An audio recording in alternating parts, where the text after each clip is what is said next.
February 1st, 1960, 4 black college students sat at a white-only Woolworth lunch counter in Greensboro, North Carolina, and sparked a movement that would spread to towns across the South and force Woolworth and other establishments to change their segregationist policies. And if this is the type of content that you enjoy, you can find more content like this at onemichistory.com. Also, if you'd like to support the channel, you can do so on my Patreon, my Buy Me Coffee in the description below.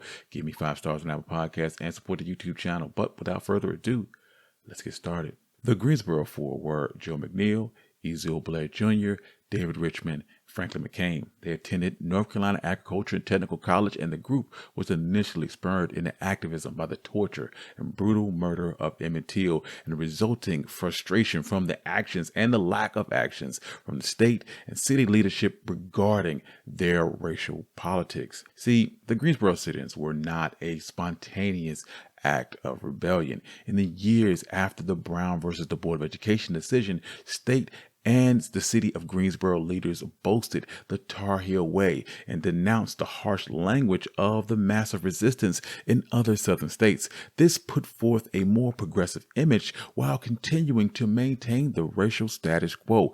In the end, the results were exactly the same. During this time, white leaders in North Carolina only listened to black people that fit their level of expectation. And conversely, blacks were reluctant to publicly participate in groups like the NAACP because of economic reprisals. This led whites in North Carolina to conclude that blacks were tolerant of the racial status quo. And by the end of 1950, state leaders had failed to make any actual headway towards integration and instead had gone forth with what they called the Per All Plan. This was a plan to gradually integrate North Carolina's public schools, but what actually happened was token integration in places like Greensboro, while in the rest of North Carolina, it was set up to either stall or completely stop public school integration. The Greensboro Four grew up in this environment. 3 out of the 4 spent their teenage years in Greensboro, with only Joseph McNeil being raised in Wilmington, North Carolina. During their freshman year, they became close friends and often met in their dorm rooms to discuss conditions of being black in America and what they could do to stand up to Jim Crow. They were influenced by the works of Langston Hughes, W.B. Du Bois, and the nonviolent action of Martin Luther King and Mahatma Gandhi. Gradually, they became determined to take direct action against the segregationist policies that prevented African Americans from being able to enter certain public places. McNeil was initially the one that suggested the idea of a sit-in tactic, and the group soon agreed to stage a sit-in at Woolworth Variety Store, which had an eating area. At the time, African Americans could shop in the store, they could eat at the snack bar, but they could not sit at the lunch counter. The 4 carefully planned their protests. They attended NAACP meetings at Bennett College and received guidance from mentor activists and enlisted help of the women of Bennett College to serve as lookouts while the 4 men took their seats at the lunch counter on the first day of the protest. They also seek the assistance of a local white businessman by the name of Ralph Johns. He would be there to contact the media. See, one of the critical points of protests was looping in the media. Lunch counter sit-ins were not new. They had taken place all over the United States in the 1940s and the 1950s, but these demonstrations didn't garner national attention. The Greensboro Four wanted their protests to get recognized, and this is why the arrangement with Ralph John to alert the press in their plans was so important. National media coverage of sit-ins brought increased attention to the African American community and the civil rights movement as a whole. January 1st, 1960, the 4 entered F.W. Woolworth store in Greensboro, North Carolina, and the students browsed the store's offerings and stepped to the cashier to buy everyday things that they needed, like toothpaste, a notebook, and a hairbrush. For many, this trip didn't seem unique. Then they went and sat at the lunch counter, and the waitress told them that blacks could not be served and suggested they go to the stand-up counter where they could take their order. The 4 begged to differ and pulled out the receipts and told her they disagreed. McCain told her that you do serve us here. You've already served us, and I can prove it. We got receipts. We bought things here, and we just wanted to be served. The store manager would then come out and ask them to leave, and they stayed in their seats, and the manager would call the Greensboro police. The police would arrive on the scene but were unable to take action due to lack of provocation. By that time, Ralph Johns had already alerted the local media, who arrived in full force to cover the events on television. Woolworth decided to close early that day, and the 4 students left peacefully. They were excited that they had not been arrested or attacked, and that night they asked members on A&T's campus to help join them the next day, and many of them agreed. February 3rd, the numbers grew to over 60 students. White customers did heckle the black students, but there was no violence, and the students simply read books and studied while the lunch counter staff continued to refuse them service. F.W. Woolworth National Headquarters said that the company's policy would continue to abide by the local custom and maintain their segregationist policies. February 4th, the campaign had grown to more than 300 students.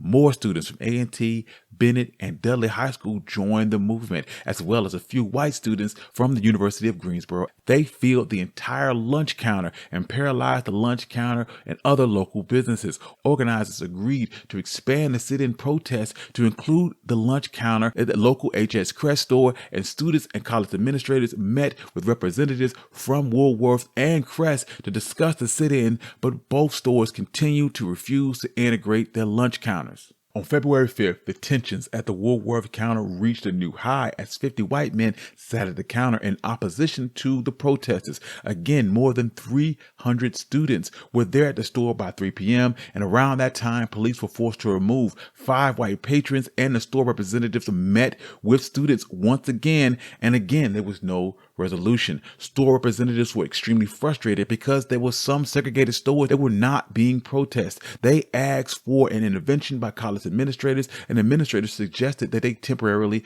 close their lunch counters. On Saturday, February 6th, more than 1,400 North Carolina A&T students met at Harrison Auditorium on campus, and they voted to continue the protest and once again filed in to the Woolworth store with more than 1,000 protesters and counter-protesters. By 1 p.m., a bomb threat was called into the store, causing protesters to head over to the H.S. Crest store, which also immediately closed. The mayor of Greensboro requested that the Greensboro protesters halt their protest activities while the city sought a just and honorable solution. But black students in other organizations would start to launch counter-protesters on their own.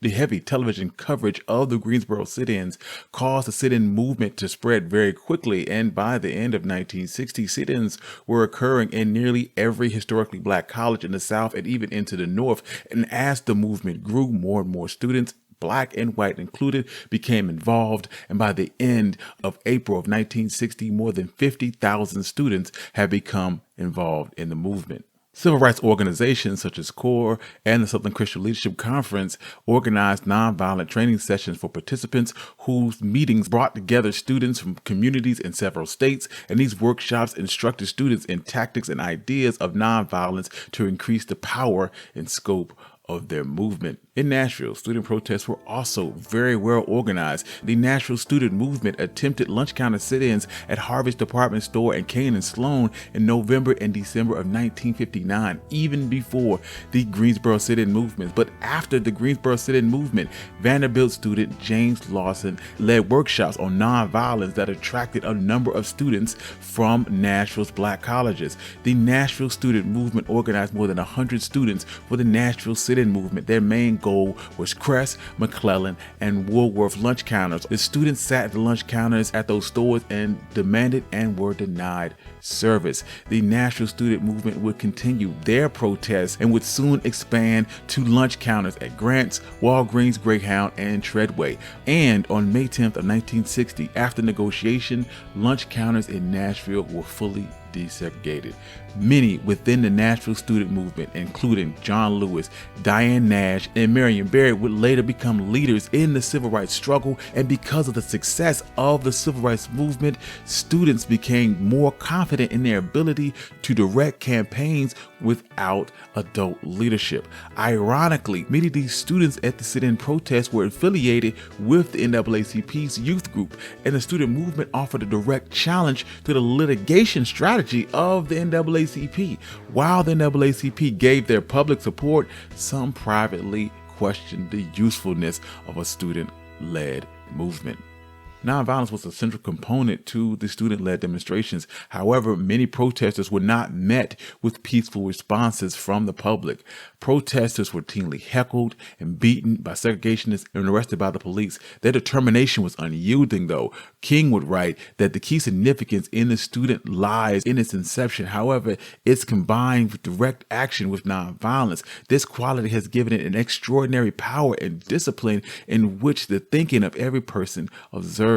And one of the things that increased the effectiveness of the sit-in movement was the large supply of students. As demonstrators were arrested by local law enforcement and removed from the counter, another would simply take their place. This created communities of students, led to a greater coordination within the civil rights movement, even as sit-ins began to be phased out. April 1960, seeking to harness the momentum of the sit-in movement, civil rights veteran Ella Baker invited students who were part of the sit-in movement to gather at Shaw College in Raleigh, North Carolina. Baker had worked for the NAACP in the 1940s and had helped organize the Southern Christian Leadership Conference after the Montgomery bus boycott, and at that time, she was the executive director. More than 200 students attended the conference at Shaw University, during which the Student Nonviolent Coordinating Committee was founded. Over the next few years, this Student Nonviolent Coordinating Committee was one of the leading forces in the civil rights movement, organizing the Freedom Riders in the South in 1961 and assisting in the March on Washington in 1963. The Student Nonviolent Coordinating Committee worked alongside NAACP and the Southern Christian Leadership Conference to push for the passage of the Civil Rights Act of 1964 and would later mount an organized resistance to the Vietnam War. In the aftermath of the Greensboro 4, in response to the success of the sit-in movement, dining facilities were being integrated all across the South. The success of the sit-in movement led to other forms of peaceful protest against segregation in libraries, beaches, hotels, and other establishments. F.W. Woolworth sales by the end of July in boycotted stores dropped by a third, leading to a loss of nearly $200,000, which is $1.8 million in today's money. This caused the owners to completely abandon their segregationist policies. While many local college students were away on summer vacation, store manager Clarence Harris asked 4 black employees to change out of their work clothes and order a meal at the lunch counter, and they quietly were the first to be served at the Woolworth lunch counter, after which most of Woolworth stores were soon desegregated. The Greensboro sit-in was a critical turning point in Black history and marked a first major effort by a large population of African Americans into civil rights activism. While the sit-in movement failed to create national attention necessary for federal intervention, the creation of the Student Nonviolent Coordinating Committee as a permanent organization as sit-ins began to fade in the end of 1960. The Student Nonviolent Coordinating Committee would take up nonviolence and usher in a new phase of Black protest in the form of Freedom Rides, as others took the cause of integration into the South, furthering the fight for equal rights in the United States. Thank you. This has been the story of the sit-in movement. If you like more stories like this, you can find more stories like this at OneMicHistory.com. Also, if you'd like to support the channel, you can do so on my Patreon, my Buy Me Coffee in the description below. Give us 5 stars on Apple Podcasts and support the YouTube channel. Peace.